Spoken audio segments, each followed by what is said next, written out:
Mbak Desa. Ya.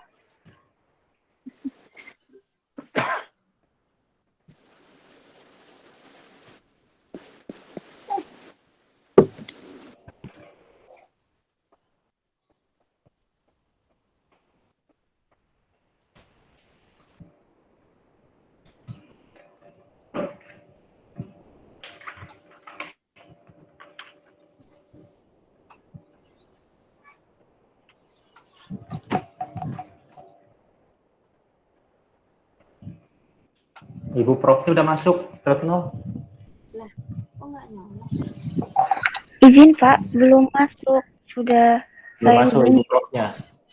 Katanya oke, tapi beliau belum bergabung. Sudah saya chat kembali, tapi belum dibalas.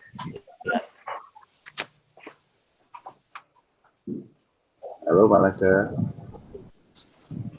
Wah, Pak Puji nih suaranya. Halo. Pagi Pak Laga. Gimana Pak? Selamat pagi Pak. Wah, langsung kan live kan, abis olahraga ya Pak ya? Iya. Nah, belum mulai ya Pak Laga ya? Belum. Ibu Profnya belum masuk ya Pak ya? Kamu tadi malam minta apa? Password sama link masuknya. Ya. Makanya tak ada Tapi tadi pagi udah. Oh ya sudah. Oke. Tinggal ini aja, mungkin tadi kan mulai jam 7 sudah standby, terus saya bilang jam 7.30 mulainya. Paling ini terus menghilang sebentar. Boleh masukin sih. Nah. Berarti langsung aja ya Pak ya? Iya, mau NGO mau sok seremonial. Ya.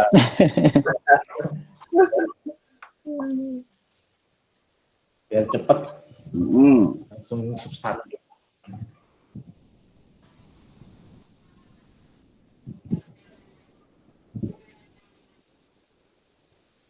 Siap gimana tadi Pak? Nunggu Bu Martita ya Pak? Iya, Bu Martita.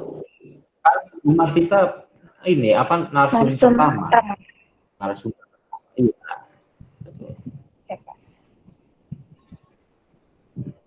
Di mana? Kamar kan? Hah? Di kamar.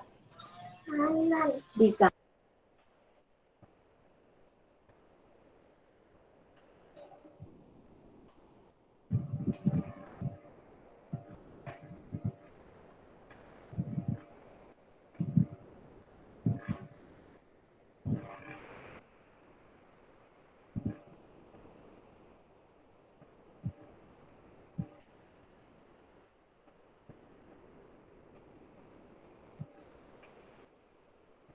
Pak Laga boleh tanya sesuatu enggak sebelum memulai? Gimana, ada apa? Kenapa memilih pagi jam 7 Pak? Di antara semua webinar tuh saya baru gitu. Mendapatkan undangan jam 7, tapi bagus sekali. Tapi pengen tahu alasannya apa Pak? Biar enggak penasaran. Alasannya menyesuaikan jam kuliah. Gitu. Alasannya menyesuaikan jam kuliah masuk jam kerja. Gitu.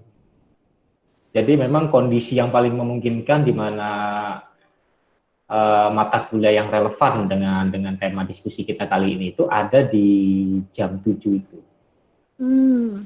Sehingga kita fasilitasi untuk kuliah online. Nah, sekalian aja gitu kan. Oke. Siap. Gitu. Karena kalau yang jam 9, jam 11 nggak relevan tema dengan mata kuliah yang ada gitu. Oke. Itu ya. Siap. Praktis dia gitu ya.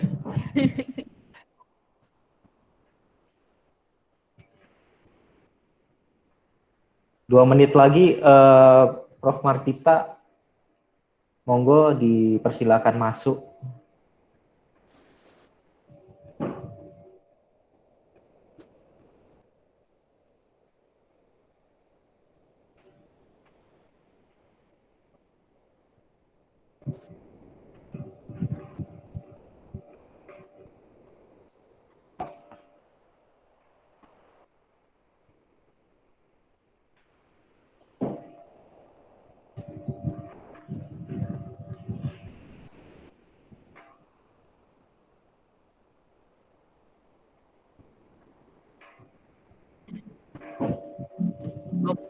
pagi. Selamat pagi, Prof. Ya, pagi Pak Raka. Sehat ya? Sudah ya sehat sama-sama. Linknya ganti dari kemarin ya? Enggak, ini masih sama dengan yang tadi malam, masih sama. Oh ya. Masih sama. Sudah siap semua pembicaranya ya? Siap, ya. Narasumber sudah hadir semua. Oke ya. Selamat pagi, Prof.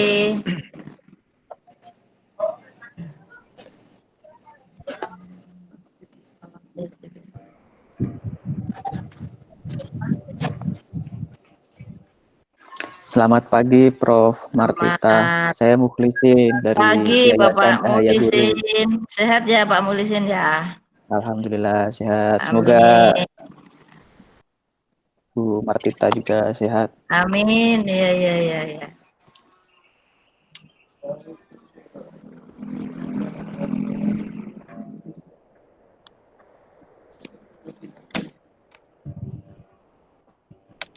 Ini siapa ini Mbak? Siapa Pak Mukhlisin? Nomor berapa ini?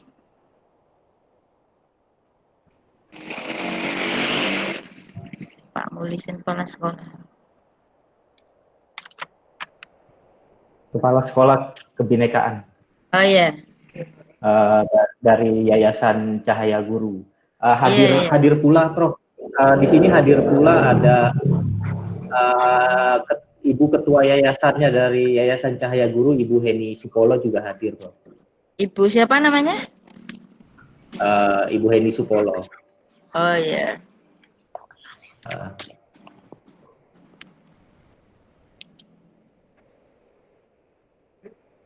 Selamat pagi Bu, salam kenal, saya Heni Supolo. Oh iya, Bu Heni, selamat pagi, salam sehat untuk masa-masa COVID seperti ini ya Bu ya. Iya Bu.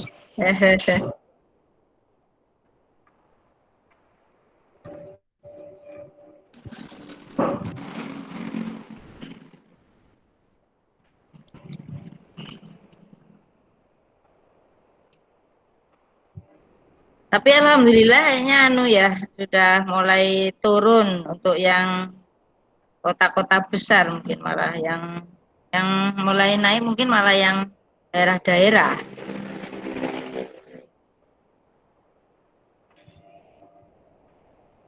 Ya, faktor mudik, Bu. Iya. Mungkin. Nggak boleh mudik. Kita lihat lagi nanti setelah Lebaran. Apakah kurvanya naik misalkan? Mudah-mudahan turun lah. Iya, amin Bu. Asal disiplin ya. Iya betul.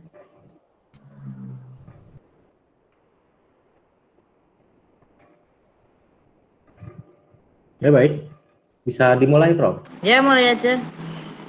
Mulai aja ya. Ya. Supaya on time selesainya. Ya, Pak Puji mulai ya, Pak ya. Oke, Pak silakan. Puji, selamat pagi. Ya, baik, saya mulai aja, Prof. Saya buka pengantar cepat aja, nanti langsung ke substansi terus diskusi, Prof. Iya. Ya. Bismillahirrahmanirrahim. Assalamualaikum warahmatullahi wabarakatuh. Waalaikumsalam warahmatullahi wabarakatuh. Selamat pagi, salam sejahtera bagi kita semuanya. Om Swastiastu, Namo Buddhaya, salam kebajikan. Bapak, Ibu, dan saudara-saudara sebangsa dan setanah air, saat ini kita sedang menghadapi pandemi COVID-19. Dalam situasi ini kita sedang benar-benar diuji. Diuji persaudaraan kita untuk saling bekerja sama menegakkan kembali kemah persatuan dalam kebinekaan. Tentunya bukan hal mudah untuk melakukan itu semua. Kita benar-benar membutuhkan modal sosial atau social capital sebagai perekat kebinekaan kita. Nah, apakah modal sosial suatu bangsa itu? Modal sosial suatu bangsa adalah sebuah nilai hidup bersama yang membentuk mental atau karakter perilaku masyarakat suatu bangsa yang beradab. Modal sosial yang seperti apa yang dibutuhkan? Modal sosial yang mampu membangun trust di antara para stakeholder, baik itu pemerintah dan rakyatnya. individu dengan individu dalam keluarga, masyarakat, dan sesama lainnya.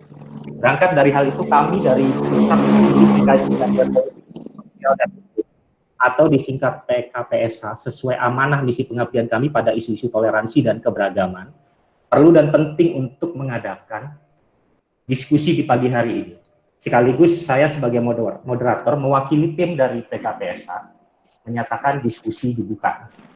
Sebelumnya izin memperkenalkan kepada para narasumber yang telah hadir di tengah-tengah kita. Narasumber ke-1 yakni Ibu Profesor Martita M.Hum selaku Guru Besar Hukum Tata Negara Fakultas Hukum Universitas Negeri Semarang. Beliau nantinya akan mengisi materi mengenai Pancasila sebagai social capital, masa kini dan pasca pandemi COVID-19. Selamat datang, selamat pagi, Prof. Selamat pagi, Pak Laga.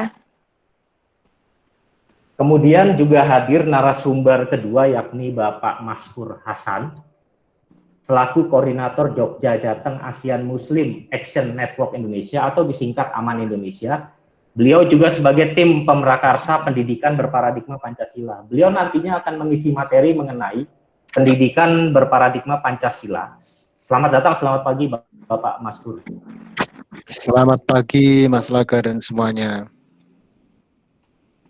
Dan narasumber ketiga yakni Bapak Muhammad Muklisin selaku Kepala Sekolah Guru Kebinekaan Yayasan Cahaya Guru. Beliau nantinya akan mengisi materi mengenai merawat kebinekaan di tengah pandemi COVID-19. Selamat datang, selamat pagi Bapak Muklisin.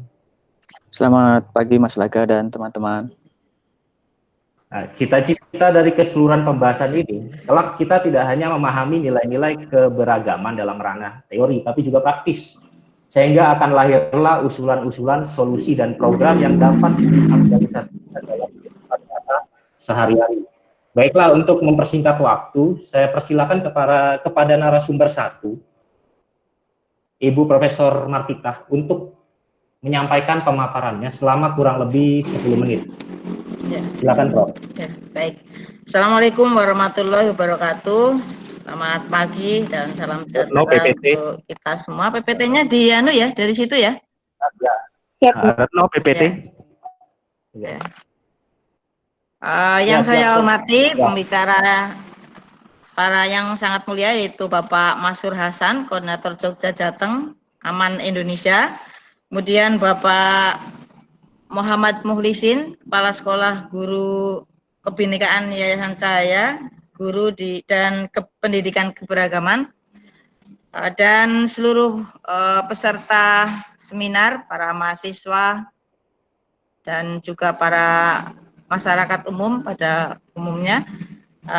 Kami di sini akan membahas sekilas tentang Pancasila sebagai social capital masa kini dan pasca pandemi. Pancasila kalau kita bicarakan itu suatu yang harus kita laksanakan sih ya. Jadi kita harus sebagai contoh, kita laksanakan, gampang diucapkan tetapi susah dilaksanakan. Karena pada prinsipnya kalau kita bicara Pancasila, kita tidak menjalankan dulu, baik itu di tingkat pendidikan dasar, menengah, maupun di perguruan tinggi, atau juga di masyarakat, itu tidak ada artinya. Sehingga negara kita yang sudah berkomitmen dengan Pancasila sebagai ideologi, baik sebagai dasar negara maupun juga sebagai pandangan hidup, maka harus kita pahami dulu, dimengerti ya Pancasila yang benar, yaitu Pancasila yang dapat dipertanggungjawabkan baik secara historis, yuridis maupun filosofis. Kemudian setelah tahu, maka kita harus melaksanakan baik secara objektif maupun secara subjektif, artinya para instansi pemerintah juga melaksanakan dengan baik, dan secara subjektif adalah para warga negara juga harus melaksanakan dengan sebaik-baiknya. Setelah itu kita juga harus mampu mengamankan Pancasila baik secara preventif maupun secara refleksif. Nah, Pancasila di Indonesia ini sudah menjadi dasar negara ya, dan juga ideologi bangsa yang bisa kita ketahui bahwa negara kita itu luar biasa.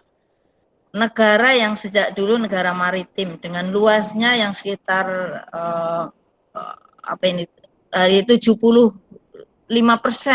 wilayah kita adalah laut, dan luar biasa dengan panjang garis itu sampai dengan 99.000 kilometer, luar biasa. Dan sekitar 50% kapal melewati Selat Malaka menuju ke dunia.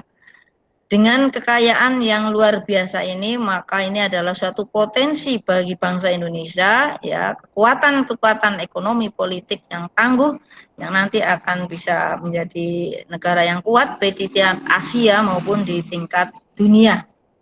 Nah, namun demikian, kita tidak memungkiri bahwa memang keadaan kita masih ada kelemahan-kelemahan selama kurang lebih 75 tahun kita merdeka, tetapi masalah konflik itu ya pasti ada. Tapi konflik ini kalau bisa mari kita perangi, kita lawan untuk bisa kita solusikan. Kemudian masalah kemiskinan, lanjut, itu juga masih ada, sekitar 49% dari kita itu miskin. Apalagi di era pandemi, saya yakin sekarang ini meningkat, ya. Dan pemerintah harus konsisten, masalah kalau sudah menyangkut masalah ekonomi, masalah kebutuhan dasar pangan dan sebagainya, ini adalah harus diutamakan semuanya dari seluruh program yang ada, karena terkait dengan nyawa. Sehingga saya menghimbau kepada pemerintah di alam seperti ini, pandemi seperti ini, saya yakin nanti pasti yang paling berbahaya adalah ketika pasca COVID ini. Harus ada tindak lanjut, baik itu terkait dengan ekonomi, pekerjaan, kesehatan, dan sebagainya, yang ini mau tidak mau harus diatasi yang seutama mungkin.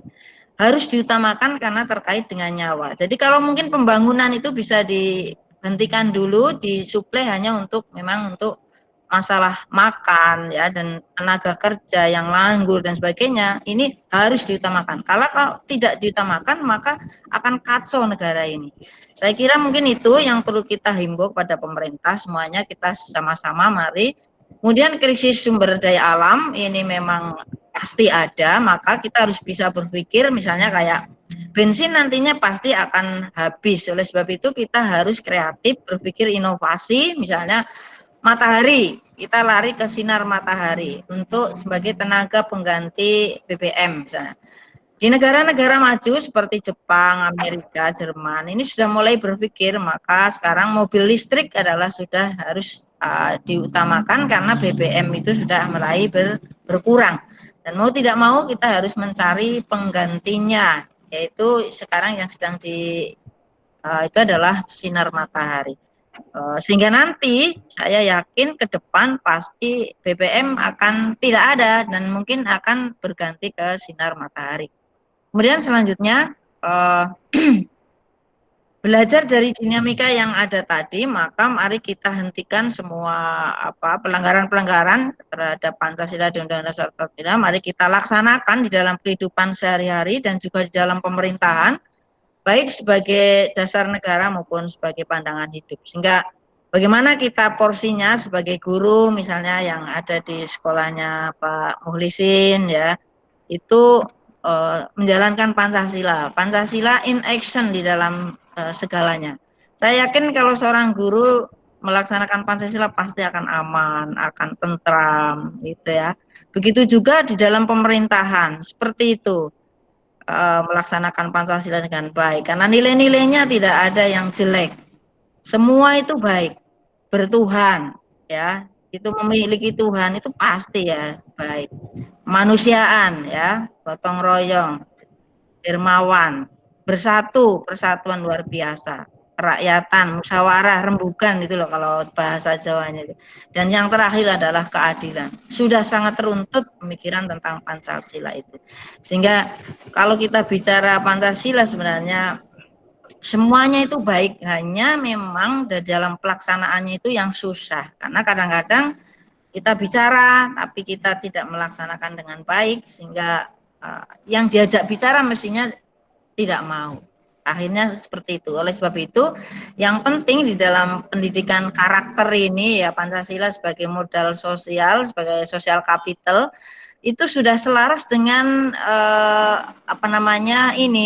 kuliah Mas Menteri kemarin. Ada 6 hal yang penting kalau kita ambil dari kuliah Mas Menteri. Yang pertama adalah berpikir cerdas, kemudian mandiri, ya, kreatif, gotong royong, kebinekaan, dan berakhlak mulia. Ini semua adalah termasuk di dalam social capital yang pagi ini ingin saya tekankan, bahwa social capital, ya, Pancasila sebagai social capital sangat penting untuk kita realisasikan. Ya, baik itu berpikir cerdas. Kita harus cerdas. Iya, di apalagi di era pandemi seperti ini, ya, mandiri, harus bisa mandiri. Jadi sebenarnya era pandemi ini di samping ada memang kurang baiknya, misalnya virus itu mematikan dan sebagainya, tapi ada baiknya. Kita harus disiplin, kita harus berlatih hidup sehat, kita harus gotong royong, dan kita harus berakhlak mulia. Itu semua adalah yang harus kita kembangkan di era pandemi ini. Saya kira itu. Kemudian lanjut. Nah, masalah Pancasila yang harus kita jaga ini, maka sudah saatnya ketika bangsa kita sudah melaksanakan Pancasila dengan baik, insya Allah masalah kemiskinan, kesenjangan pendidikan, semua akan berakhir. Ya, saya yakin itu, semua akan berakhir. Lanjut. Kemudian sehingga Pancasila sebagai modal sosial di sini realnya adalah ada berakhlak mulia, saling menghormati, kesetiakawanan, gotong royong, kerja keras, persatuan dan kesatuan, kebinekaan. Ini saya yakin di sekolah sekolah guru kebinekaan, dan juga ini kepada Bapak Maskur Hasan, ya, koordinator Jogja Jateng Aman Indonesia. Saya yakin ini pasti sudah dipantau dengan baik. Ada nasionalisme, rela berkorban. Ini semua adalah kekuatan sosial luar biasa untuk membangun negara kita mengarah kepada kekuatan baik kekuatan ekonomi, terutama hukum, politik, dan semuanya itu akan di-cover oleh modal sosial ini, khususnya adalah Pancasila sebagai guru norm negara kita, harus kita jaga dengan baik. Lanjutnya adalah kita yang akhir ini adalah bagaimana mari kita membangun bangsa kita dengan Pancasila sebagai social capital, yang intinya mari kita kenali diri kita, ya. Setelah kenal, kita kembangkan potensi yang ada, ya. Kemudian membangun potensi masyarakat dengan kecerdasan holistik. Yaitu apa itu kecerdasan holistik? Yaitu kecerdasan spiritual, kecerdasan emosional, kecerdasan sosial, kecerdasan intelektual, dan kecerdasan fisik. Yang ini sudah biasa dipakai di negara-negara maju, terutama Amerika, Jepang, dan Jerman di dalam membangun masyarakat yang high trust. Karena ternyata di negara-negara yang maju ini adalah sudah saatnya mengutamakan spiritual, emosional, dan sosial. 80% dia kembangkan itu. Kecerdasan intelektual itu hanya 20%. Inilah yang berlawanan dengan negara kita di tahun-tahun yang lalu, bahwa pengembangan spiritual quotient, emotional quotient itu 20%. Yang 80% adalah intellectual quotient. Itu sehingga negara-negara yang maju itu 80% itu spiritual quotient-nya terbalik kondisi di Indonesia. Nah, mulai sekarang ini kayaknya saya sudah bisa melihat bahwa negara kita sudah mulai mengembangkan spiritual quotient, emotional quotient, dan social quotient.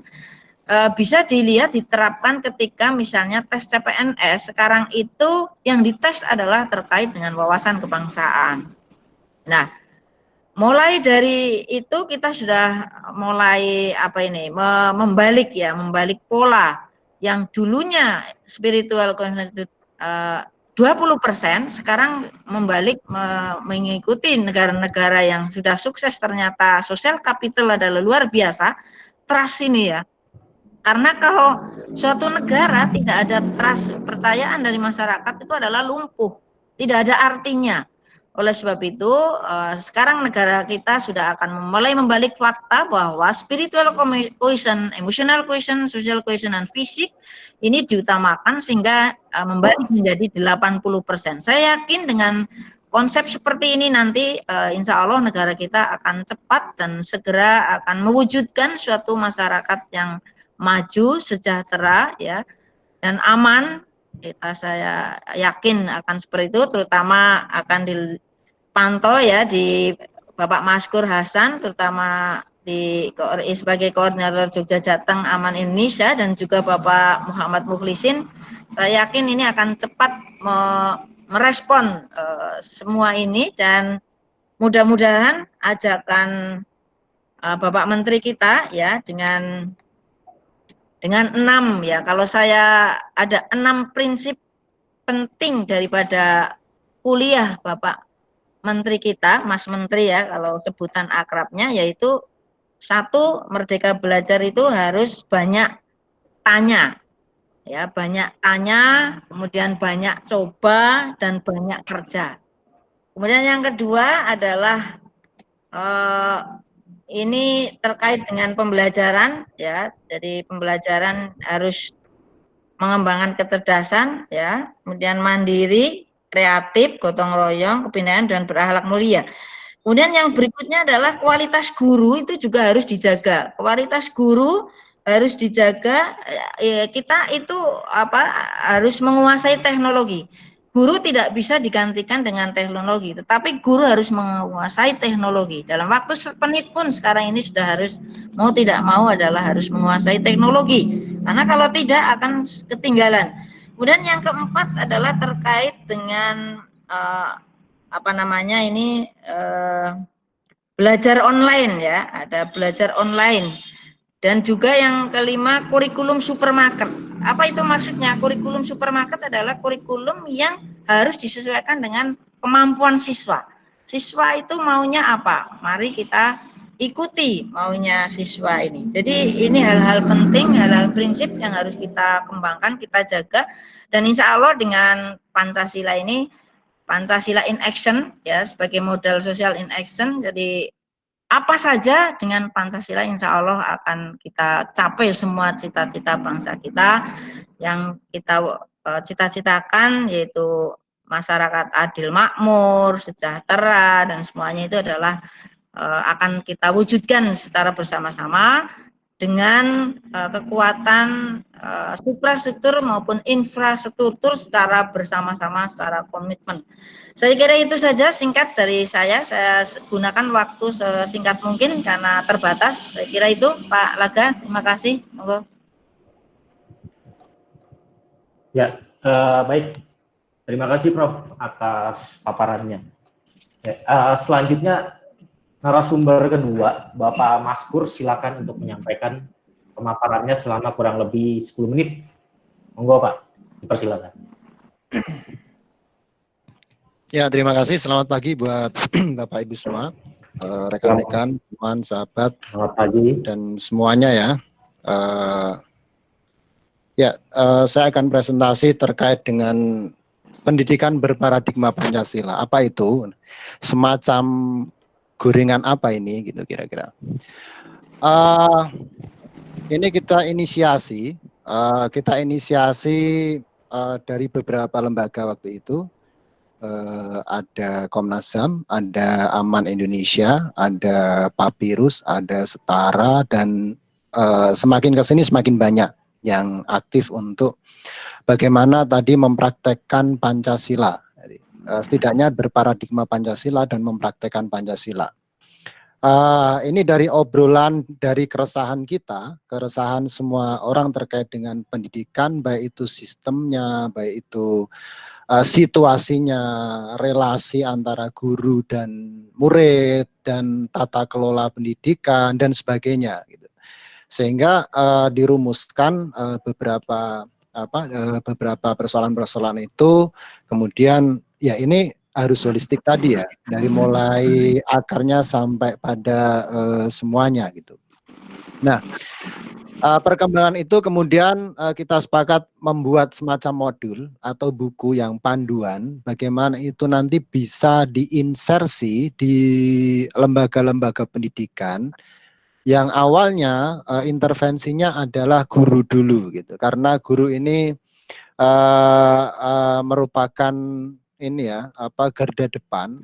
Kalau perspektifnya guru bagus, maka setidaknya nanti apa yang disampaikan kepada murid itu juga bagus gitu. Itu kira-kira pendeknya. Dan latar belakang adanya buku pendidikan berparadigma Pancasila.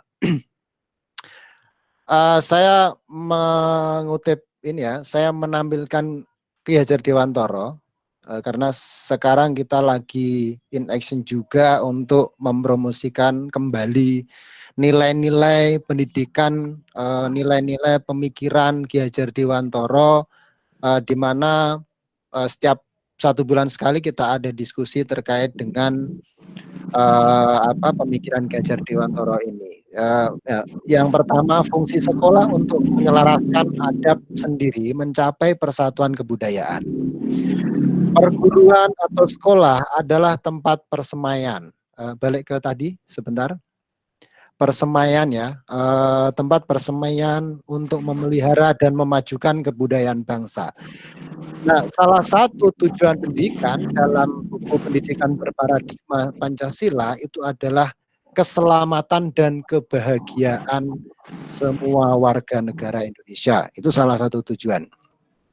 Next. Ini masalah-masalah pendidikan yang sempat menjadi perbincangan ya, sebagai masalah yang sistemik melibatkan perspektif atau mindset tentang dunia dan apa hakikat pendidikan itu sendiri. Ya.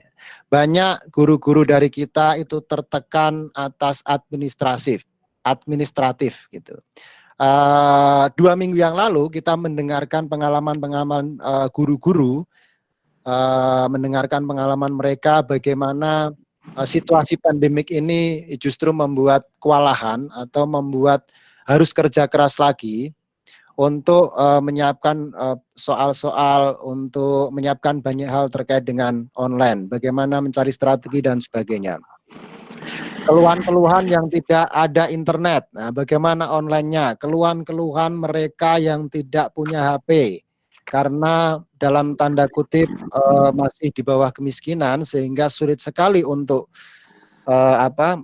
untuk melaksanakan kelas online gitu. Nah, itu tantangan-tantangan yang telah dihadapi dalam masa pandemik ini. Masalah kebangsaan dan manusia Indonesia di tengah berbagai perubahan, ya, termasuk kondisi saat ini. Kita lihat banyak banyak mindset, ya, mindset tidak menghargai, gitu. Banyak sekali ya, empati. Banyak sekali yang menjudge ini salah dan sebagainya. Banyak sekali terkait dengan isu pandemik dikaitkan dengan agama dan sebagainya. Itu mindset yang menurut kita banyak persoalan-persoalan dalam pola pikir sendiri. Banyak yang menolak jenazah dan sebagainya. Itu persoalan-persoalan yang real yang ada di lapangan. Dan itu tidak hanya terkait dengan hanya di masyarakat, tapi juga dengan dunia pendidikan. Masalah teknis kurikulum, pendekatan dan metodologi. Banyak guru yang mempersepsikan bahwa murid adalah objek. Gitu. Nah, kalau kita mulai meniti di tingkat pemikiran Ki Hajar, maka murid sebagai sumber utama dari ilmu pengetahuan. Jadi murid adalah sumber utama dari ilmu pengetahuan.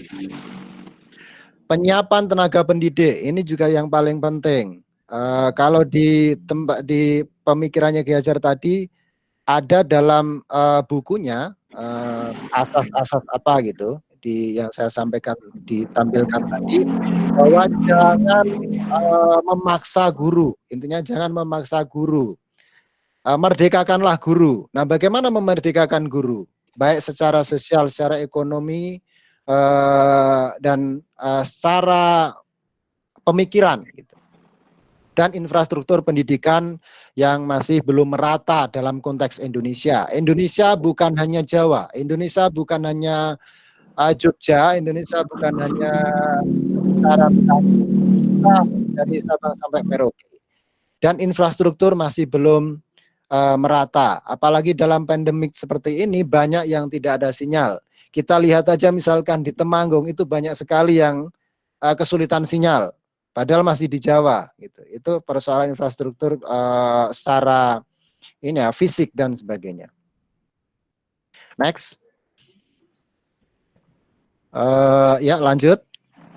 Nah, ini pengertian yang coba ditawarkan di dalam buku tersebut.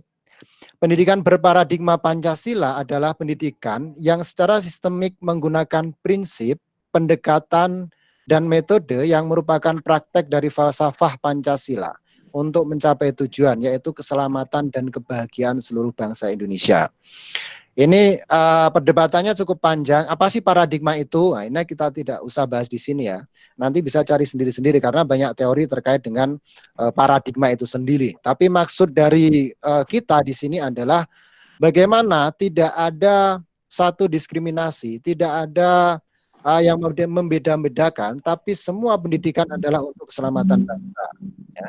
Baik itu yang ada di Jawa, baik itu yang ada di luar Jawa, dan semuanya.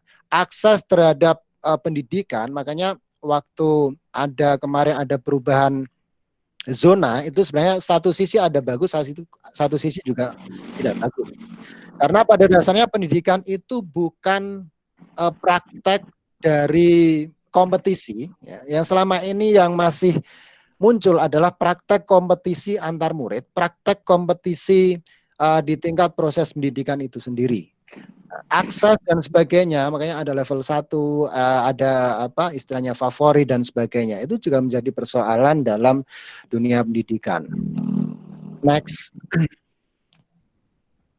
Nah, ini ada prinsip-prinsip yang dipakai untuk bisa diinsersikan di wilayah pendidikan di sekolahan-sekolahan. Berdasarkan nilai-nilai Pancasila dijabarkan dalam praktek pendidikan. Yang pertama adalah menumbuh kembangkan spiritualitas berdasarkan nilai-nilai dasar agama yang terekspresi dalam perbuatan baik terhadap sesama manusia dan alam semesta. Jadi tidak hanya mengajarkan sebuah agama, tapi mempraktekkan perbuatan baik, bahwa agama adalah praktek baik, bahwa agama mengajarkan kebaikan, bahwa agama tidak mengajarkan pada diskriminasi, dan juga tidak hanya sesama manusia, tapi juga alam semesta. Gitu. Alam ini juga sebagai interaksi kita dalam kehidupan. Yang kedua, mempraktekkan perilaku jujur, disiplin, empati, dan peduli. Nah, saat inilah kita ditantang, istilahnya, diuji coba bagaimana jujur, disiplin, empati, dan peduli pada sesama. Ya, saya membaca kemarin berita ada tukang becak yang mencuri beras 5 kilo kalau nggak salah, gara-gara kelaparan. Ya, belum lama, baru kemarin saya baca. Nah, bagaimana mempraktekkan peduli dan empati ini? Ini adalah yang tadi Ibu Prof sampaikan, mudah diucapkan, tapi bagaimana mempraktekkan? Menjunjung tinggi kesetaraan martabat manusia, bahwa manusia itu harus dihormati. Tidak ada dia sebagai murid kemudian tidak dihormati. Tidak ada tata kelola pendidikan dia sebagai seorang juru parkir, seorang misalkan pengelola kebun, mereka juga harus dihormati. Mengutamakan keamanan bersama dan menolak segala bentuk kekerasan. Kemudian yang kelima, menumbuh kembangkan kecintaan pada ilmu pengetahuan secara kritis dan bertanggung jawab. Jadi sebagai mahasiswa, sebagai guru yang mempunyai ilmu pengetahuan luas, mereka tidak hanya cukup dengan pengetahuan itu, tapi dia juga harus bertanggung jawab atas pengetahuan itu. Itu yang paling penting. Jadi kritis dan bertanggung jawab atas ilmu atau pengetahuan. Banyak orang pinter misalkan, banyak orang pandai, tapi dia tidak bertanggung jawab atas pengetahuannya. Selanjutnya, nomor 6, ya, menghormati kebinekaan dan mengelola perbedaan dalam semangat persaudaraan. Jadi proses persaudaraan itu yang paling dikedepankan. Bagaimana dialog, bagaimana mengelola perbedaan, bagaimana di tingkat sekolahan itu ada berbeda agama, berbeda latar belakang, berbeda suku, etnis, dan sebagainya. Tapi bahwa semangat persaudaraan dalam mengelola, kalau kita bersaudara, itu ada kedekatan emosional, ada kedekatan, ada rasa yang sama, dan sebagainya. 7. Memelihara rasa keindahan dalam setiap ekspresi komunikasi sesuai keadaban dalam budaya bangsa. Budaya ini cukup banyak dijelaskan di buku-bukunya Ki Hajar. Ada istilahnya kalau Cak Lis, salah satu yang mengelola ini mengatakan ada teori nasi goreng gitu. Teori nasi goreng itu bisa dicampur, tapi bisa masuk dari mana saja, tapi itu bisa diolah dan itu rasanya enak dan sedap. Itu kira-kira begitulah. Yang 8, mendorong partisipasi dan musyawarah dalam proses pengambilan keputusan. Jadi tidak ada otoriter, tidak ada apapun harus dimusyawarahkan. Itu prinsip-prinsip dalam PBB. 9, mengarus utamakan kerjasama dan gotong royong. Dan 10, mewujudkan keadilan dalam seluruh aspek kehidupan sekolah. Jadi ini prinsip-prinsip yang kemudian ketika kita mau mempraktekkan pendidikan berparadigma sekolah. Sebagai informasi, untuk mempraktekkan pendidikan berparadigma Pancasila ini, kita ada 2 sekolahan yang kita jadikan sebagai laboratorium. Yang pertama sekolah dasar Taman Siswa, di mana juga sekolah dasar. Yang kedua SMP Negeri 1 Yogyakarta. Salah satu kepala sekolahnya yang yang cukup bagus, jadi punya prestasi di tingkat nasional dan SMP-nya. Nah, ketika ada perubahan zona, nah ini harus adaptasinya yang luar biasa. Selanjutnya, nah ini pendekatan. Pendekatan dalam pendidikan berparadigma Pancasila adalah pendekatan yang humanis, ya, memanusiakan manusia. Pendekatan yang memperhatikan kodrat kemanusiaan, yang memiliki banyak ragam tipe kecerdasan, beda cara belajar, minat, latar sosioekonomi, dan budaya, dan sebagainya. Jadi kita harus memandang proses ini ya, latar belakang dari masing-masing, seperti yang disampaikan oleh Prof tadi. Jadi kalau kita melihat ada salah satu sekolahan di Bantul namanya Salam, Sanggar Anak Alam itu satu murid mempunyai kurikulum sendiri. Jadi setiap murid mempunyai kurikulum sendiri sesuai dengan apa yang diinginkan. Gitu. Dan itu bebas ya, sekolah alam. Jadi Sanggar Alam. Selanjutnya,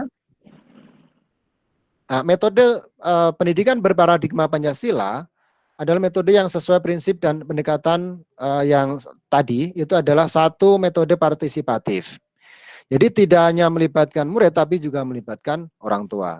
Dialogis, elaboratif, reflektif, dan akomodatif dengan nilai-nilai budaya. Selanjutnya,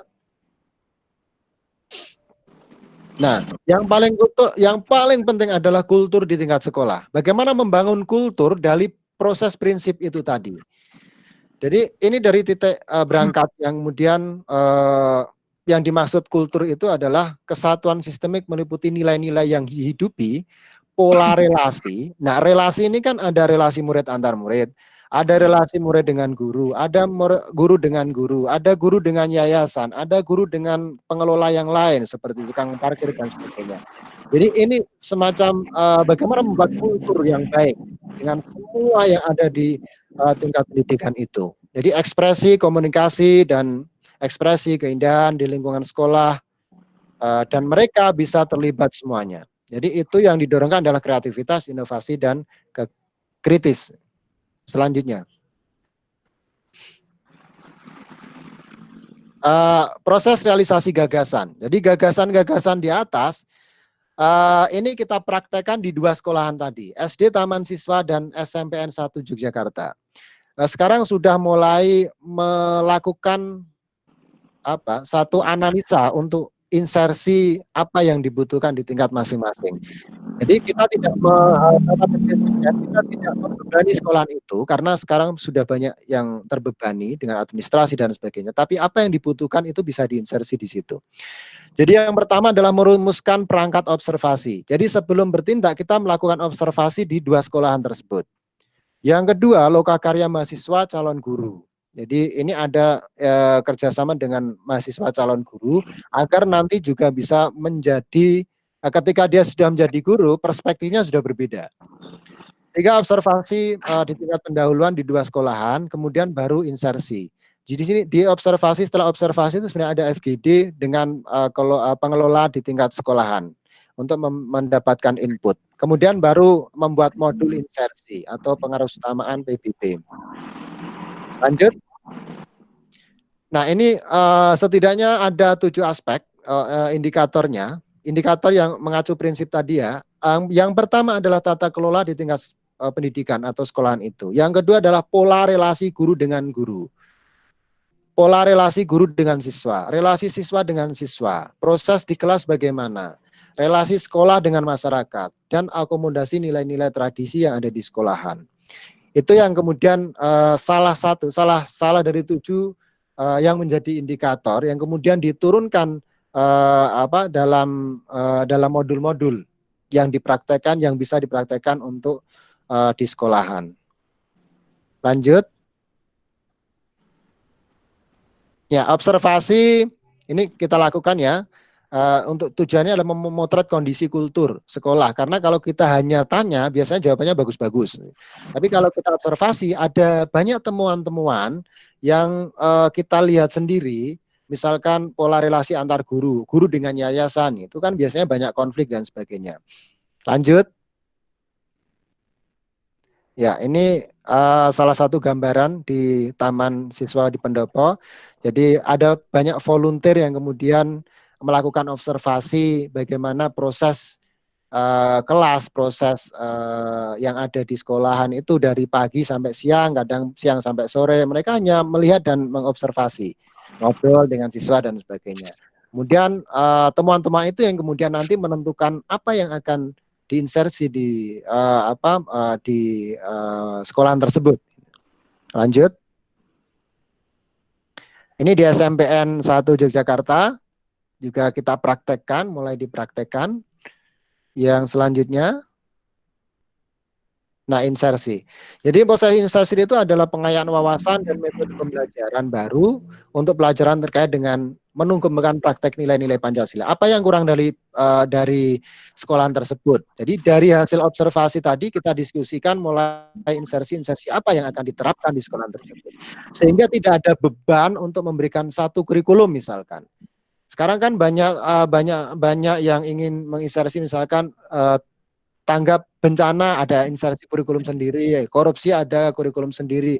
Jadi akhirnya banyak kurikulum gitu. Sehingga kita memandang bahwa setidaknya kita melihat kebutuhan yang paling primer dulu di tingkat sekolahan itu. Kalau misalkan di situ banyak yang mendiskriminasikan antar teman, ya itu yang akan diinsersi. Bagaimana mengubah mindset dari anak-anak, bagaimana memandang yang berbeda dan sebagainya. Lanjut.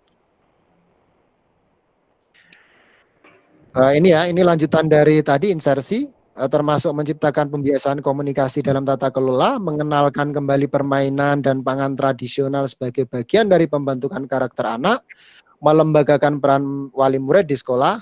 Ini sudah banyak yang ada, cuman kontennya yang harus banyak dibenahi. Lanjut. Oke, itu kira-kira dari mulai konsep paradigma berpancasila sampai pada praktek di 2 sekolahan itu, dan sekarang kita masih dalam tahap monitoring. Kemarin kita juga melakukan pertemuan-pertemuan di ibu-ibu gurunya.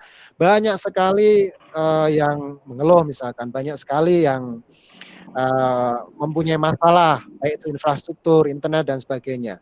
Tapi ya itu yang harus kita pikirkan dari masing-masing, tidak bisa kita kebiah-uyah ibaratnya, tapi ini coba kita praktekkan dan hasil evaluasi itu nanti bisa dipraktekkan di sekolah-sekolah lain. Terima kasih dari saya.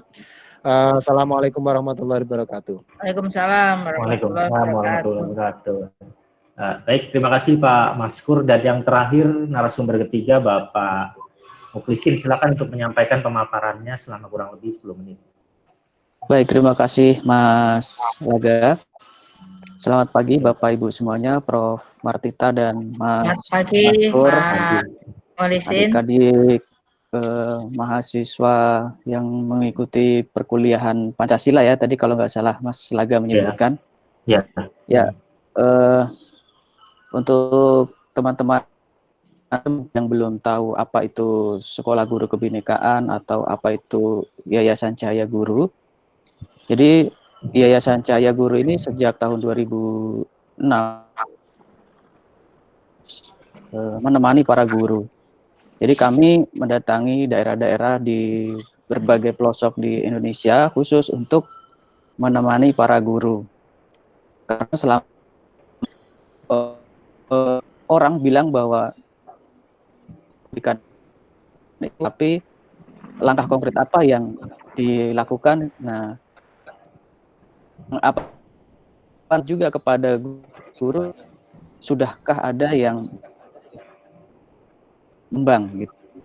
Kemudian Cahaya Guru fokus kepada guru. Sejak 2006 sampai 2010 kami menemukan fakta bahwa merasa mengeluh ke kondisi keragaman, tapi secara tertutup gitu. Belakangan ini banyak lembaga survei yang bahwa kondisi keberagaman kita, kondisi kebinekaan kita sedang berada pada posisi yang mengkhawatirkan. Sampai belakangan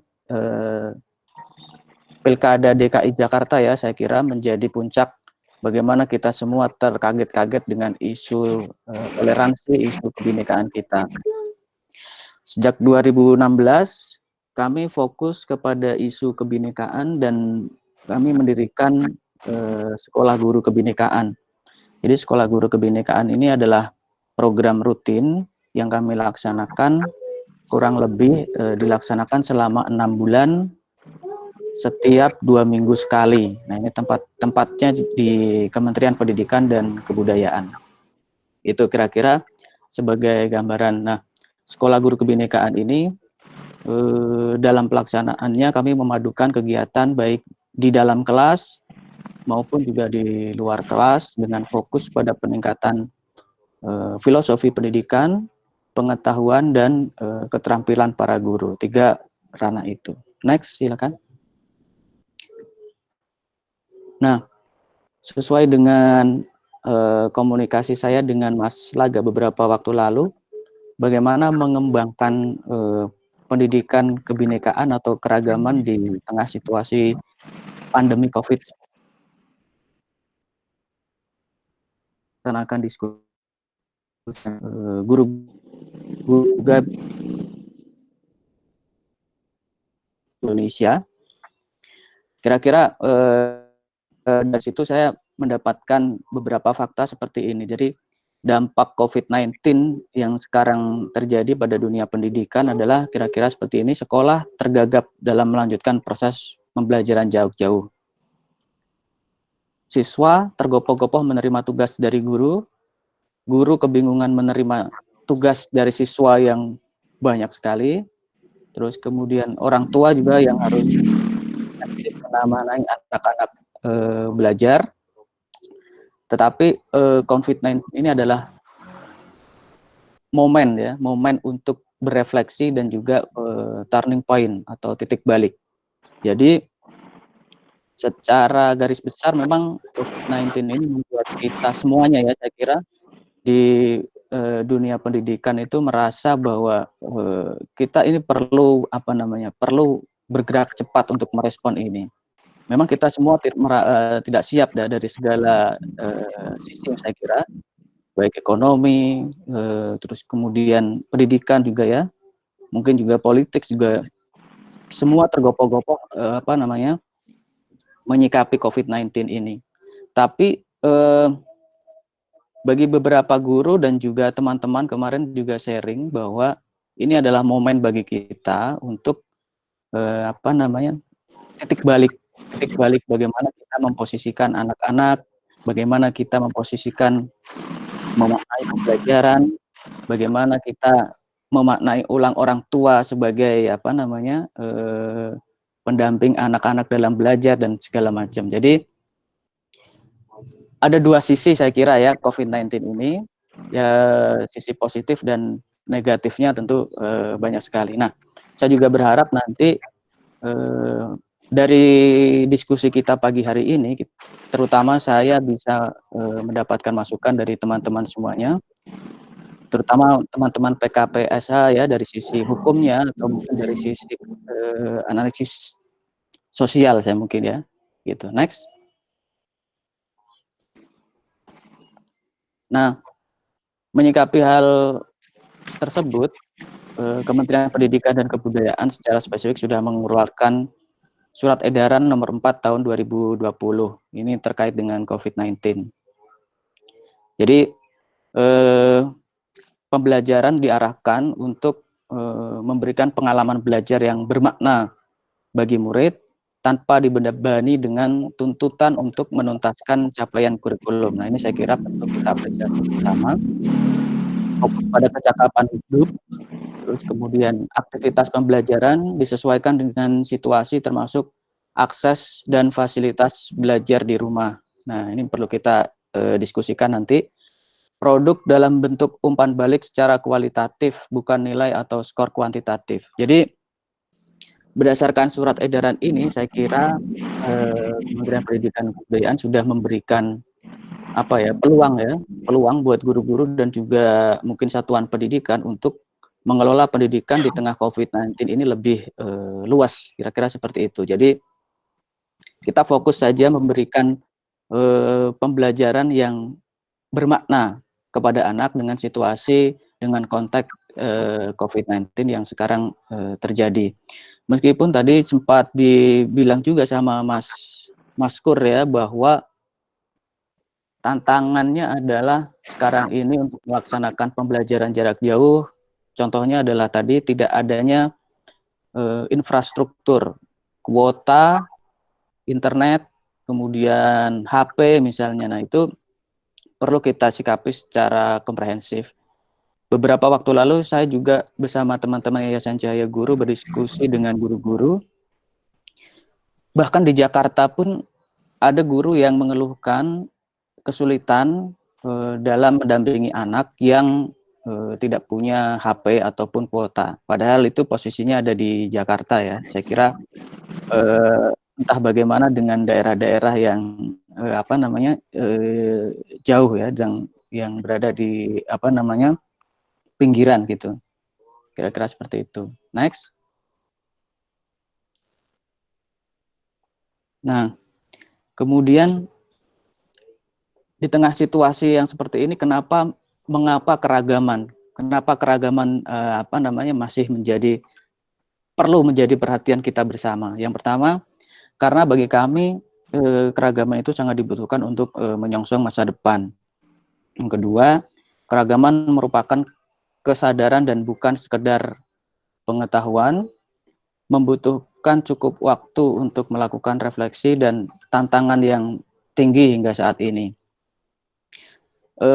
Seperti yang tadi Prof. Martita sampaikan bahwa Indonesia itu sangat beragam sekali, baik dari segi geografisme maupun dari segi sosial budayanya, dan saya kira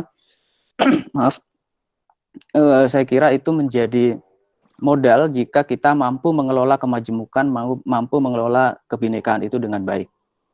Oleh sebab itu, keragaman, pendidikan keragaman khususnya itu menjadi sesuatu yang sangat penting yang perlu kita highlight bersama. Selain itu juga dalam menyiapkan masa depan itu dibutuhkan banyak tokoh pendidikan yang bilang bahwa dibutuhkan 4 kompetensi dasar untuk menyiapkan anak-anak di masa depan, yaitu kompetensi berpikir kritis, kreatif, komunikatif, dan juga kolaboratif atau kerjasama.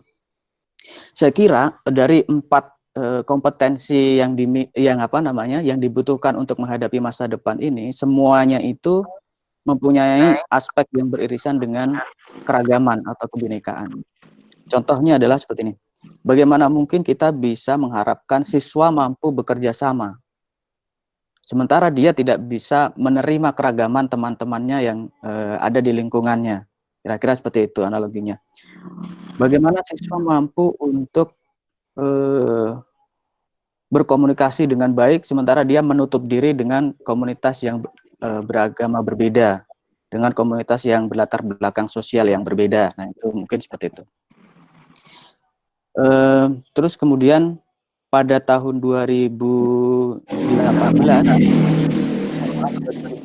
Kemdikbud sudah memasukkan kuesioner ya ke dalam ujian nasional, dan itu salah satu pertanyaan kuesionernya itu adalah bagaimana penerimaan siswa-siswi terhadap teman yang berbeda. Nah, setelah dianalisis ternyata siswa yang mau dan mampu untuk bekerja sama dengan teman-temannya yang berbeda itu mempunyai hasil ujian atau ujian nasional yang lebih bagus dibanding dengan teman-teman atau siswa yang tidak mampu untuk bekerja sama dengan temannya yang berbeda. Nah, saya kira ini logis sekali.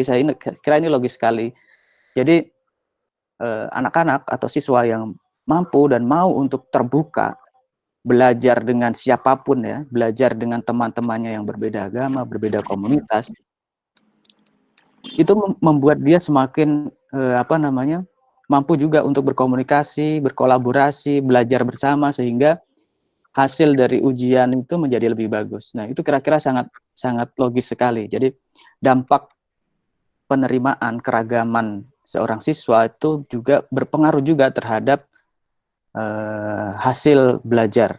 Kira-kira seperti itu. Next.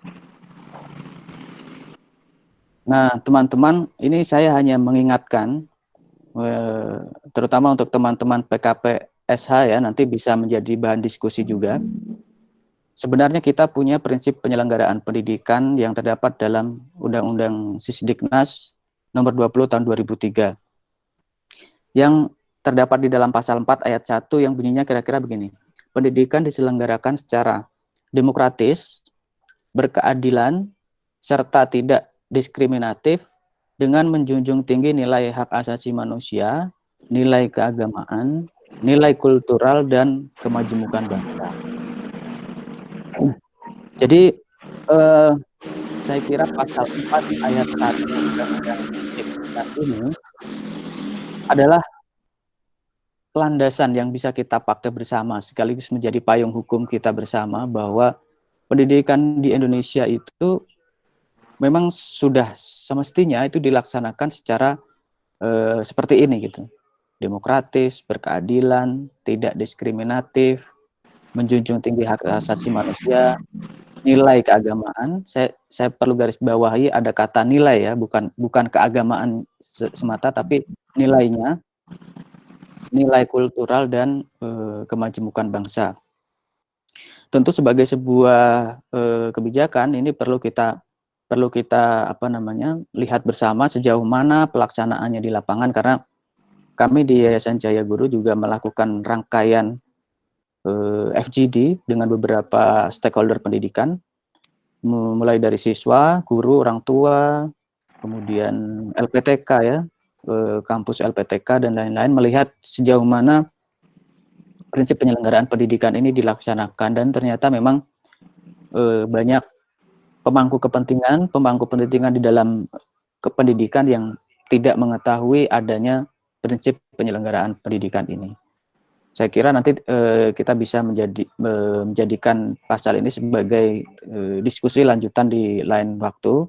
Tapi teman-teman nanti bisa mulai menjadikan ini sebagai diskusi ya. Next.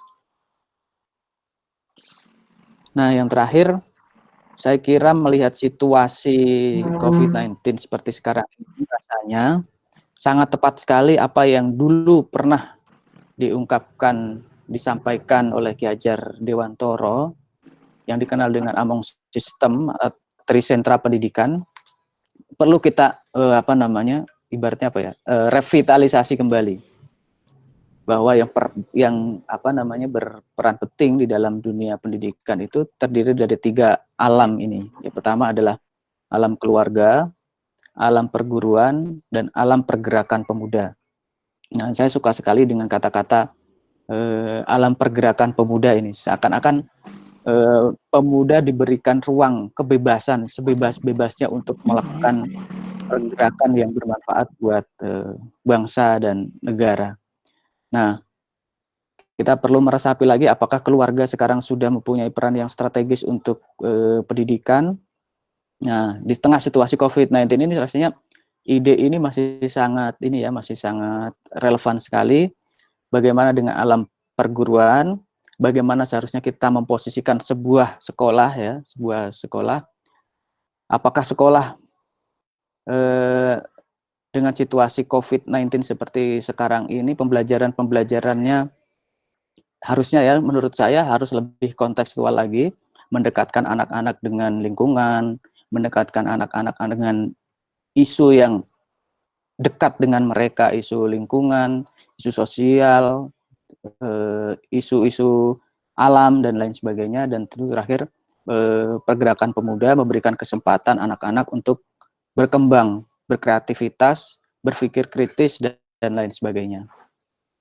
Terima kasih, demikian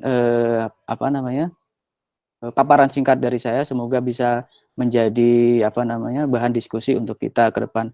Saya berharap justru dalam sesi ini saya bisa mendapatkan perspektif yang lebih banyak dari teman-teman, terutama dari teman-teman mahasiswa. Saya juga ingin dengar bagaimana perspektif teman-teman mahasiswa ya menyikapi dengan pendidikan di tengah COVID-19 seperti sekarang ini. Terima kasih Mas Laga.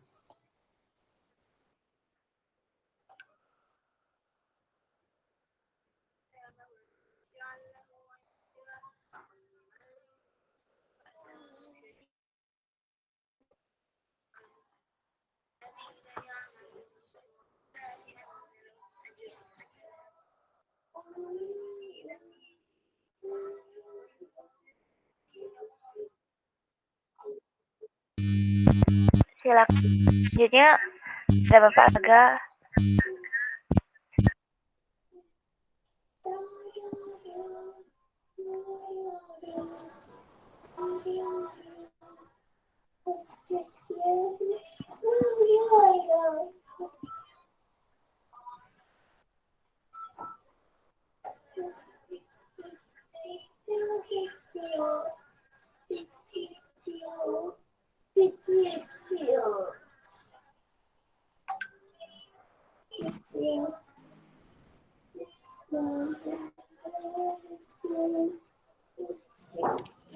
Mikrofonnya Pak Laga masih mati.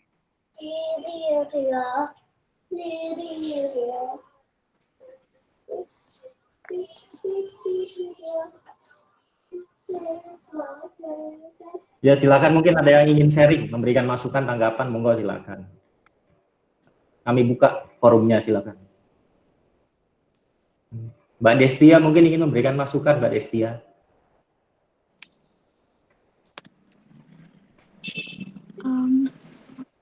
Waduh.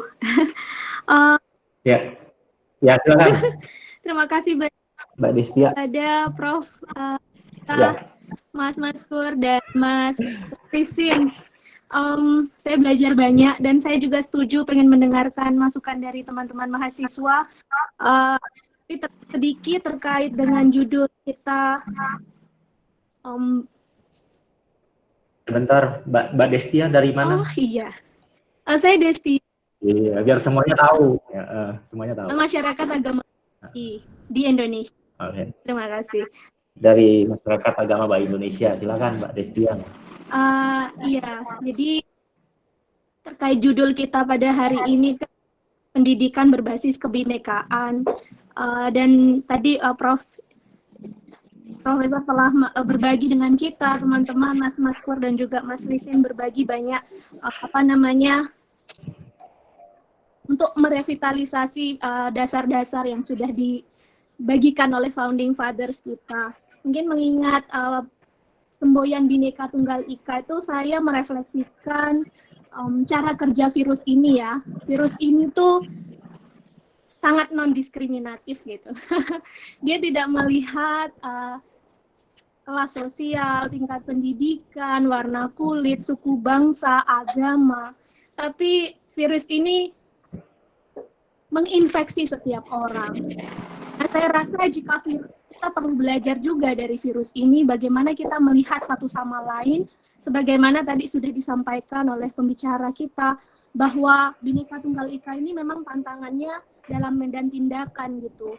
Ketika kita memandang umat manusia sebagai satu ras yang sama, makhluk yang mulia, pada akhirnya kita adalah roh yang semuanya itu memiliki tanggung jawab untuk menyumbang kepada perbaikan umat manusia di dunia, maka kita akan melihat satu sama lain setara gitu. Dan akhirnya apa yang kesakitan atau kesulitan yang menimpa orang lain tentu akan menjadi kesakitan kita, kebahagiaan orang lain adalah kebahagiaan kita. Nah, belajar dari virus ini saya juga bagaimana ya merefleksikan prinsip-prinsip itu dalam medan tindakan. Apa yang harus saya lakukan ketika saya melihat lingkungan tetangga saya, sifat kedermawanan apa yang harus muncul, dan saya percaya juga bahwa manifestasi kedermawanan, kepedulian itu bukan hanya secara material, tetapi juga moral gitu. Tadi Ibu menyebutkan ada spiritual quotient, ada intelektual, ada emosional. Rasa itu semua sedang diuji dan ini adalah saat yang tepat untuk merefleksikan kembali nilai-nilai yang selama ini kita pegang dan mewujudkannya dalam tindakan. Begitu saja Pak Alaga, mungkin pertanyaannya kepada teman-teman mahasiswa. Saya juga mendengar teman-teman mahasiswa dan juga institusi pendidikan dari Pak Laga sendiri dan mungkin Prof. Iftitah dan juga Mas Maskur dan Mas Muhlisin, apa sih tantangan? Tadi sudah disebutkan banyak tantangan gitu, tapi kira-kira dalam pandangan Bapak Ibu untuk periode saat ini langkah kecil apa sih yang secara kolektif bisa bersama-sama gitu ya untuk menyumbang kepada perbaikan kondisi. Mungkin itu saja sih Pak. Terima kasih. Ya silakan. Ya terima kasih Mbak Desti atas tanggapannya. Mungkin saya memberikan kesempatan pertama kepada narasumber pertama, Prof. Martita, mungkin ada yang ingin disampaikan mungkin Prof. Baik. Kebetulan Prof. Ya, kebetulan jenengan ada di bidang akademik Prof, ini sangat relevan. Baik. Monggo Prof, silakan Prof. Ya. Baik, memang di era COVID ini sebenarnya sudah ada regulasi dari pusat ke daerah. Kebijakan pemerintah terkait dengan COVID adalah diatur di dalam Undang-Undang Nomor 1 Tahun 2020 tentang kebijakan keuangan dan sistem keuangan. Yang intinya di situ adalah diatur bahwa pemerintah pusat itu sudah menyerahkan kebijakan terkait dengan COVID yang diatur dengan Undang-Undang Nomor 1 ini, yang sekarang ini sudah tadinya Perpu ya, ini sudah ditetapkan sebagai undang-undang. Cuma memang nanti di dalam secara substansi memang masih ada kendala sih. Tapi nanti di dalam implementasi mudah-mudahan bisa diatasi begitu, karena kalau menurut saya lebih baik dilaksanakan sudah, karena posisi sudah berjalan. Kalau nanti kita fokus kepada gugatan, karena rencana sudah ada yang mau menggugat begitu, tetapi lebih baik itu dilaksanakan dengan beberapa perbaikan gitu. Seperti misalnya ada di situ dikatakan sekarang adalah tentang dana desa yang 1M itu diutamakan untuk para korban COVID ya, dan juga mungkin bisa juga untuk pendidikan ini yang tadi kalau saya tangkap luar biasa dari pendidikan yang Pak Maskur dan Pak Muhlisin, ini intinya luar biasa, pendidikan khas ya. Yang ini memang perlu dikembangkan, yaitu pendidikan yang berparadigma Pancasila dan pendidikan yang berparadigma kebinekaan. Ini merupakan khas yang tidak ada di pendidikan umum yang lain. Nah, nanti kayak seperti di luar negeri ini ada pendidikan yang khas-khas kayak gini, seperti misalnya kalau di Jepang itu ada pendidikan yang khusus bicara sampah. Jadi sampah dari apa itu sampai ke itu dikelola oleh Universitas Sampah, gitu. Namanya ya Universitas Sampah. Nah, untuk SD Taman Siswa dan SMP 1 dari mana? SMP 1 Jogja ya. ini menurut saya pendidikan yang khas, yang penting, yang perlu kita kembangkan sehingga mempunyai ciri khas. Kayak tadi menyebutkan Pak Mukhlisin kalau nggak salah pendidikan alam ya, di alam ya, itu juga khas juga. Jadi pendidikan yang khas yang ini paradigma pendidikan Pancasila dan pendidikan kebinekaan ini harus kita pelihara, kita rawat, kita kembangkan, merupakan pendidikan khas itu. Nah, di masa COVID ini saya pikir bisa ini diatasi dengan tadi masalahnya kan intinya kaget begitu ya, kaget ketika harus menggunakan internet, ternyata sinyalnya tidak ada, internetnya juga mungkin pulsanya terbatas. Nah, maksud saya bantuan desa yang sekitar 1 M itu bisa diberikan untuk pendidikan ini dengan undang-undang KKSK ini maksud saya, sehingga ini suatu yang cepat dan memang ada keuangannya sehingga pemerintah melalui dana desa yang 1 M ini bisa tersalurkan untuk seluruh di pendidikan yang kalau tadi saya dengarkan adalah terkait dengan internet. Ya, internet dan terbatas ya, itu perlu dibantu dengan dana itu yang sudah siap. Saya kira itu. Karena kalau ini tidak bisa terrealisasikan langsung ke pengguna, ini juga nanti yang terkait dengan pembangunan itu berhenti dulu, beli-beli barang, beli-beli apa itu nanti berhenti dulu, tapi khusus untuk kalau menurut saya pendidikan ini baik pendidikan yang di sekolah dasar maupun dasar SD maksud saya, menengah, SMP maupun perguruan tinggi, karena ini butuh sekali dan mendesak. Saya kira mungkin itu ya solusinya Mbak Desti, Ya. Mbak Desti, saya kira itu. Jadi saya pikir untuk gugat aturan ini saya pikir nanti ke MK itu urusan nanti, tapi berjalan dulu sambil diperbaiki di perjalanan. Dari yang yang kurang lengkap ya, namanya undang-undang kan biasa. Pasti ada celah-celah, peluang-peluang tidak lengkap, itu biasa. Tidak ada suatu kebijakan yang sempurna 100%. Itu pasti ada celah-celah atau lubang-lubang yang kurang pas. Saya kira itu jadi segera harus diatasi dengan cepat, khususnya di pendidikan dasar dan menengah, perguruan tinggi juga, dengan uang yang sudah ada. Sehingga dana itu bisa langsung sampai kepada yang membutuhkan. Lepas dari apapun pembangunan yang pemerintah cita-citakan itu semua. Saya kira itu. Dan selamat untuk 2 sekolah ini, baik sekolah yang berparadigma Pancasila maupun berparadigma kebinekaan. Silakan dikembangkan dengan khasnya sehingga nanti para peserta didik itu akan datang sendiri ke 2 sekolah ini yang merasa nyaman dengan kebutuhan itu, merasa terpenuhi. Saya kira itu Pak Laga, monggo dilanjutkan. Mungkin ada tanggapan lagi mungkin dari para narasumber atau ingin lanjut ke tanggapan dari audiens.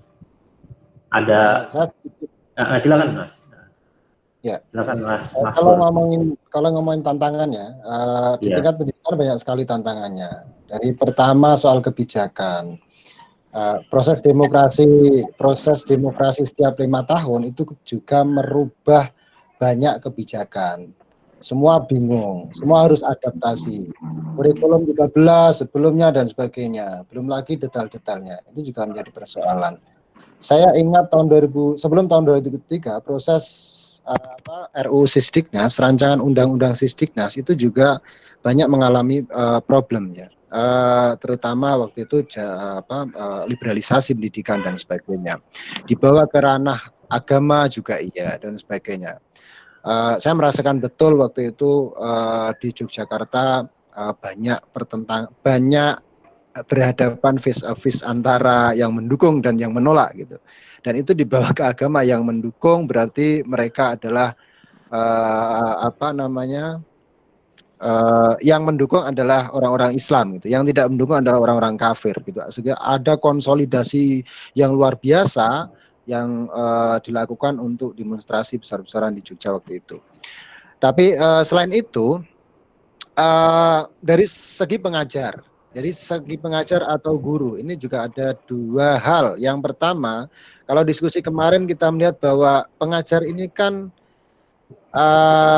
ada yang benar-benar panggilan jiwa. Ya, panggilan jiwa. Kalau kita dulu menemukan madrasah-madrasah di desa, itu mereka tidak dibayar, tapi mengajar. Justru dia berkorban, memberikan sumber daya terhadap sekolahan itu. Kalau gambarannya dulu begitu. Ada yang itu menjadi profesi atau pekerjaan. Ini sangat berbeda sekali. Sehingga diskusi yang 2 minggu lalu terkait dengan hal ini, proses ini juga berbeda dengan pendekatan terhadap proses belajar mengajar. Tuh. Yang selanjutnya relasi pendidikan. Relasi pendidikan banyak yang menjauhkan dari masyarakat. Dari segi bangunan saja, banyak sekolahan-sekolahan kan langsung dipagar. Gitu. Dan itu menjauhkan betul dengan masyarakat. Beda dengan yang di desa, masyarakat anak-anak itu bisa langsung praktek dan belajar dengan masyarakat, komunikasi dengan masyarakat dan sebagainya. Tapi sekarang dengan saya mengalami betul, misalkan dulu waktu kuliah di IAIN, saya masih IAIN Sunan Kalijaga, sebelum ada menjadi UIN gitu ya, itu kita interaksi dengan masyarakat itu biasa, karena orang banyak keluar masuk dan sebagainya. Di situ juga ada proses belajar dan sebagainya.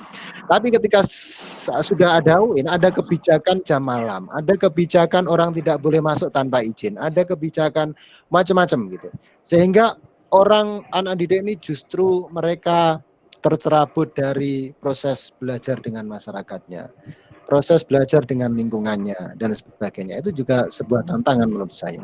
Kira-kira itu Pak Laga dari saya. Terima kasih. Iya, terima kasih Mas Kur.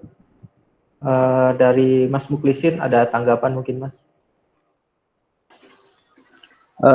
Kalau dari saya sebenarnya nggak ada yang spesifik ya Mas, terkait dengan apa yang disampaikan Destia tadi. Oke. Ada yang menarik itu Mas, ketika paparan jenengan itu tentang nilai keragaman itu Mas ya. Itu kendala di lapangan itu apakah mencakup benar-benar memang mencakup benar-benar dalam praktiknya itu keragaman Mas. Misalkan soal mata kuliah pendidikan agama Mas, itu bagaimana Mas di prakteknya di lapangan Mas kira-kira Mas? Kalau dia agamanya tidak terdaftar, itu bagaimana dia harus mempraktikkan itu Mas di lapangan gitu. Iya. Nah ini sebagian orang juga memaknai keragaman itu spesifik ke persoalan agama ya. Nah, tapi pada prinsipnya sebenarnya keragaman itu kan banyak, tidak hanya pada fokus ke persoalan agama. Nah, banyak guru itu juga awalnya berpikir gitu ya, ketika sekolah guru kebinekaan itu nanti yang dibahas hanyalah persoalan melulu soal agama. Nah, seperti itu. Karena pada praktek di lapangan itu keragaman itu yang ditemui itu banyak sekali, tidak hanya keragaman agama, sampai yang hal-hal praktis ya, keragaman dalam penerimaan siswa itu kan macam-macam ya, daya tangkapnya misalnya, daya bernalarnya, daya berpikirnya, terus komunikasinya beda-beda gitu. Bagaimana guru-guru mereka memahami keragaman yang seperti itu. Tentu keragaman agama juga menjadi salah satu fokus yang perlu kita tekankan juga. Dan keragaman agama ini sebenarnya kan sudah menjadi fitrah bangsa Indonesia. Itu tidak bisa diubah. Memang bangsa Indonesia itu beragam dari dulu. Persoalannya adalah sejauh mana kita mampu untuk mengelolanya, gitu. Sejauh mana kita mampu untuk menjadikan keragaman itu menjadi kalau Ibu Profesor Martita tadi bilang menjadikan potensinya gitu ya, kreatif untuk bisa memanfaatkan keragaman menjadi potensi yang bisa dimanfaatkan. Nah, keragaman agama Mas tadi yang Mas Laga tanyakan itu ya, di banyak sekolah ini juga beragam sekali pemaknaan soal agama ya, aplikasi agama di sekolah-sekolah. Ada sekolah yang sangat bagus, menyediakan fasilitas agama untuk semua murid-muridnya, tapi juga ada sekolah-sekolah yang tidak. Nah, harusnya yang hak yang setara kepada semua agama, termasuk adalah kepercayaan. Saya jarang menemukan, pun juga ada, jarang yang menemukan minoritas agama tertentu agama tidak bisa merayakan setnya dan prakteknya memang sekolah-sekolah yang tidak memberikan pelayanan hak keagamaan kepada gitu, Mas. Ya, ada tanggapan lagi, silakan, monggo.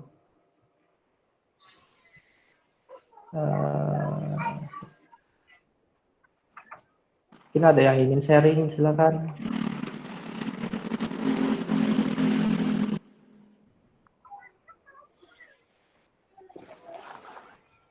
Mbak Ruby mungkin, Mbak. Ada tambahannya mungkin, Mbak. Mbak Ruby kayaknya udah ada ini deh, pertemuan lain. Oh gitu. Oh gitu. Khairil Huda, mahasiswa, silakan.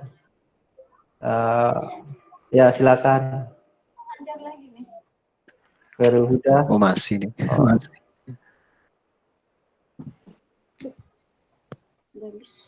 Silakan, ada yang lain?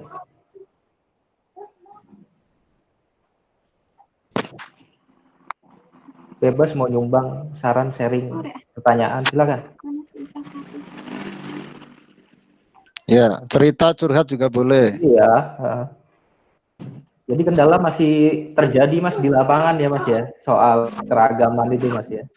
Dan solusinya itu, kalau solusi kebijakan itu nggak mungkin, berarti solusinya ya mau nggak mau dia harus dipaksa untuk dipersekusi ya, Mas ya, berarti ya. Solusinya ya, solusi ke depannya jangka panjang kan solusinya kebijakan ya, Mas ya, itu nggak itu sulit gitu kan, sulit gitu. Mau nggak mau dia terima untuk dipersekusi atau kemudian menerima atau mencari solusi di sekolah yang lainnya gitu, atau seperti itu, Mas ya. Mungkin sedikit Pak Laga mau sharing dengan Bu Heni Supolo. Ya, silakan. Baik, ada ya. Selamat pagi Bu Heni Supolo. Ada. Halo. Selamat pagi. Ya, iya, ini Selamat saya pagi. tertarik dengan Ibu selaku ketua yayasannya ya. Ketua yayasan yang di sekolah berpendidikan keragaman. Iya, Bu. Betul, Bu. Ya. Saya Yayasan Cahaya Guru, Bu. Oh ya, saya ingin sharing terkait dengan yayasan menarik ini. Ketika Ibu mendirikan yayasan sekolah ini, Cahaya Guru ini, apakah yayasan ini di dalam ADART-nya itu bisa diwariskan atau tidak, Ibu? Maksud Ibu diwariskan? Maksud saya, apakah yayasan ini bisa diwariskan di ahli warisnya ataukah milik publik gitu loh maksud saya? Ini publik, Bu. Ini milik publik. Ya. Jadi tidak bisa diwariskan ke pendirinya, anak. Tidak. Tidak, Ibu, tidak. Tidak. Jadi siapapun nanti yang akan mengurus meneruskan adalah publik. Betul, Ibu. Sebagai contoh, ya. Kepala sekolah kami ini, Mas Mukhlisin ini adalah pencetus gagasan berdirinya Sekolah Guru Kebinekaan. Jadi kami melihat isu yang terjadi di masyarakat ketika kami datang ke guru-guru, lalu isu pengalaman itu seringkali tidak berani diungkapkan dengan terbuka, maka kami memutuskan untuk fokus pada keragaman kebangsaan dan kemanusiaan seperti yang tadi diceritakan oleh Mas Lisin. Nah, kemudian beliaulah yang mencetuskan adanya sekolah guru ini sebagai penguat, sehingga pertemuan-pertemuan yang dilakukan itu pertemuan rutin, secara rutin. Dan Mas Lisin dengan timnya itu menyiapkan seluruh pertemuan beserta modul-modul dan secara keseluruhan evaluasinya. Terus kira-kira yayasan ini modal awal itu dari mana ya Bu? Bisa berdiri seperti ini apakah dari murni dari para pengurus, masyarakat, atau dari pemerintah ada? Kami awalnya itu murni dari masyarakat, juga dari pengurus. Tetapi kemudian sesudah kami lebih banyak berkiprah dalam kegiatan pendidikan dan didengar oleh kementerian, maka banyak sekali bantuan-bantuan kementerian yang diberikan dalam bentuk dukungan-dukungan. Dan ini Mas Lisin bisa menjelaskan dengan lebih baik mengenai dukungan kementerian pada sekolah guru kebinekaan. Oh, maksud saya termasuk bantuan itu apa namanya, gedungnya, bangunannya, atau tanahnya, atau peralatan yang dipakai untuk pembelajaran? Begini Bu, sekolah guru kebinekaan ini bukan sekolah seperti sekolah-sekolah yang ada gedung dan sebagainya. Kami memang mendapatkan pinjaman ruangan di Kementerian Pendidikan dan Kebudayaan. Jadi sewa gitu? Tidak menyewa Bu. 2 minggu sekali pada hari Sabtu pada saat acara pertemuan itu kami memakai ruangan di Kementerian di Kemdikbud dan itu dipinjamkan untuk kadang-kadang kami berpindah ruangan sesuai dengan kebutuhan. Kadang-kadang kami di teaternya kalau memang mau memutar film, kadang-kadang di perpustakaan, kadang-kadang di ruangan lain kalau membutuhkan lebih banyak peserta. Jadi gitu. Jadi kayak mobile gitu ya Bu? Iya, karena kalau sekolah itu memang menetap karena guru-gurunya datang 2 minggu sekali pada hari Sabtu. Tetapi kami juga datang ke tempat-tempat dan sifatnya adalah menjadi pelatihan. Biasanya 2-3 hari saja kalau datang ke daerah-daerah. Bukan apa yang kami sebut sebagai sekolah. Karena untuk sekolah itu ada berbagai kriteria yang kami harapkan, termasuk pesertanya juga ada syaratnya. Tapi saya kira mungkin nanti kita bisa bicarakan di luar ini Bu. Iya. Terima kasih ya Bu Heni Supolo, luar biasa. Semangatnya ya. Terus gagasannya. Ya. Terima kasih Bu Heni. Ini masih ada satu pertanyaan dari Neni dari Peace Leader. Bertanya, saya terpikir kondisi anak-anak sekarang yang begitu kangen untuk bertemu teman-teman di sekolah dan bermain bersama. Namun kita tahu bahwa kondisi pasca pandemi bisa jadi tidak sama dengan kondisi sebelum pandemi. Bagaimana pendekatan yang baik untuk adaptasi anak pasca pandemi? Silakan Mas Kur mungkin ingin menanggapi Mas.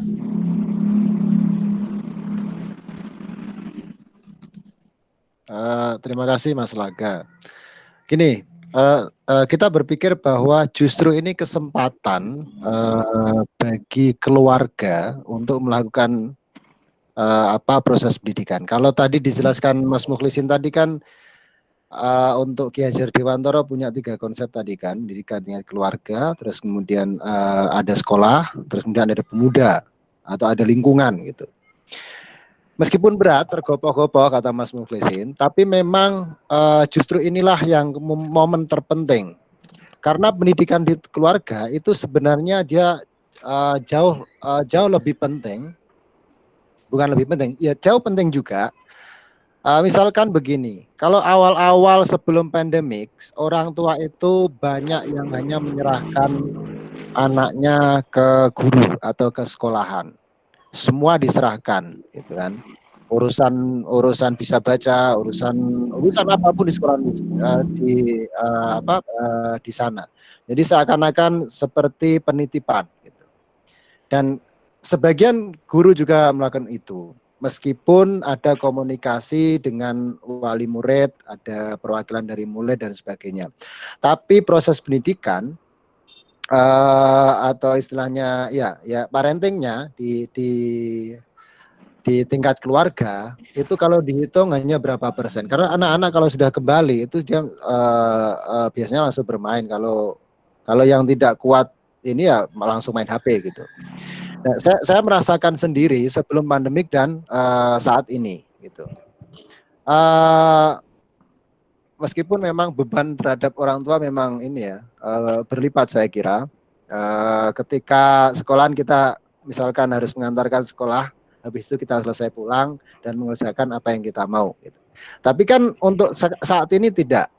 Dari mulai mau tidur sampai bangun tidur dan sebagainya, kita terus berinteraksi dengan mereka, dengan anak-anak ini gitu. Nah, kalau kita tidak istilahnya punya punya perspektif lain atau tidak ikut juga dengan perspektifnya anak ini emosinya juga cukup tinggi sebagai orang tua gitu. Misalkan ada tugas ya, kita diminta guru memberikan tugas gitu. Nah, anak ini kan tidak serta-merta. Anak-anak itu justru lebih percaya ke gurunya daripada percaya ke orang tuanya gitu. Itu yang jadi beban juga pada masa pandemik ini gitu.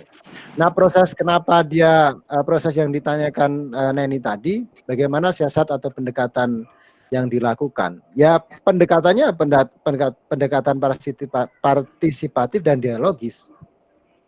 Jadi upaya kita berdialog dengan anak, ya kalau misalkan mereka kangen dengan teman-temannya ya tinggal diatur aja untuk bisa meeting di online misalkan, kalau itu yang besar. Kalau yang masih kecil tentu tidak bisa. Tapi upaya-upaya yang hari demi hari yang kemudian kita harus merasakan dinamika dengan anak-anak itu yang harus kita kita perjuangkan. Kita betul-betul berjuang dengan itu gitu.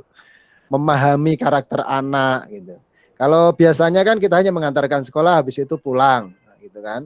Nah, kalau sekarang kan enggak. Jadi 24 jam penuh kita berkomunikasi dengan anak-anak gitu.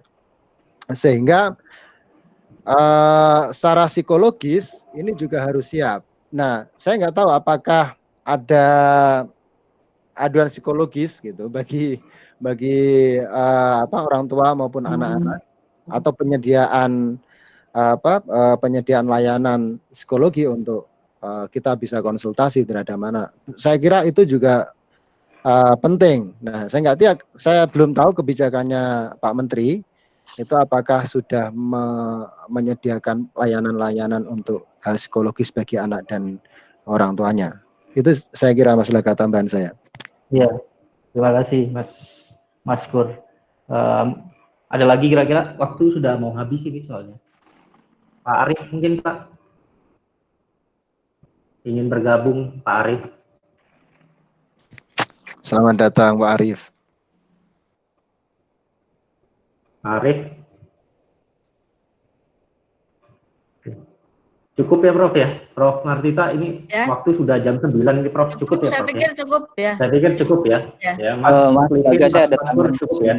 Oh silakan Mas, silakan. Ini terkait dengan isu pendidikan yang lain ya.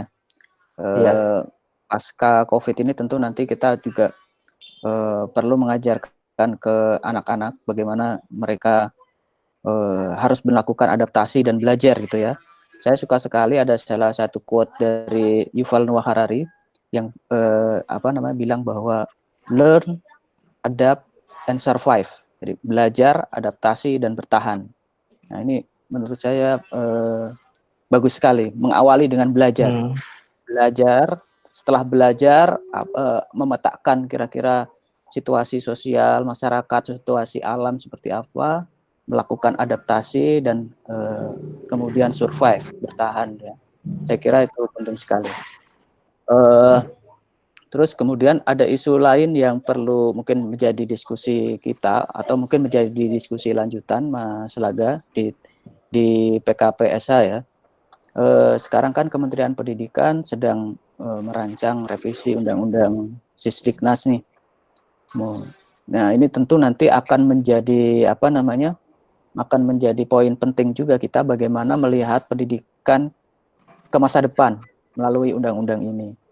Gitu. Nanti mungkin dari lain kesempatan kita bisa melakukan diskusi jika misalnya sudah punya bahan-bahan yang cukup, dan semoga situasi COVID-19 ini segera mereda sehingga kita nanti bisa bertatap muka, berjabat tangan, dan berkumpul seperti sedia kala.